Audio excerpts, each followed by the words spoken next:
une merveille. Cette merveille de voir Cotonou complètement éclairé en ce qui concerne les grands axes. Cette merveille qui assure plus de sécurité à nos concitoyens. Et quand vous savez que tout ceci a été l'initiative du centre de la rupture et du nouveau départ, nous pouvons que le féliciter. C'est donc du président Baptiste Talon. Le maire de Cotonou a déjà dit les aspects positifs de ce travail qui a été réalisé, mais effectivement, il y a beaucoup de choses qui restent à faire. Plusieurs de nos compatriotes sont encore sans électricité.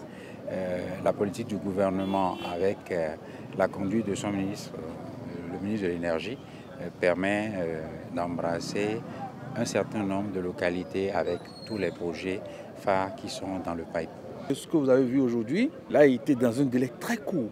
Dans un délai où il faut d'abord penser la stratégie, il faut apporter la réponse technique, il faut faire les commandes, il faut assurer.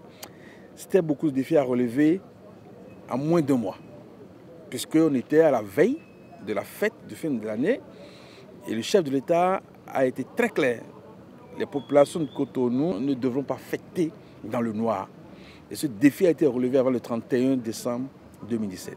Il faut noter que ce n'est pas seulement les grands axes, les grands artères de Cotonou qui ont été traités pour la première phase. Il y a aussi certaines rues secondaires, un peu comme celle sur laquelle nous sommes. La colère s'est transformée en sourire, comme vous pouvez voir.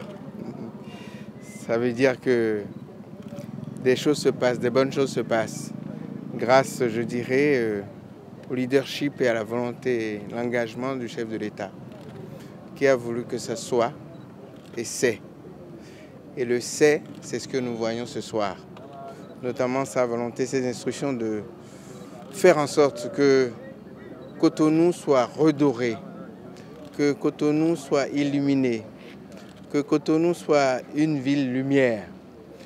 La tâche est engagée, grâce particulièrement à la volonté conjuguée de la mairie de Cotonou, de la préfecture, de la SB2E, des techniciens, et qui nous ont conduits aujourd'hui à ce que nous avons vu cette nuit, et qui va se poursuivre. Et c'est cet engagement du gouvernement qui montre que le PAG n'est pas qu'un vain mot, ça se traduit dans des actions concrètes que nous voyons ce soir.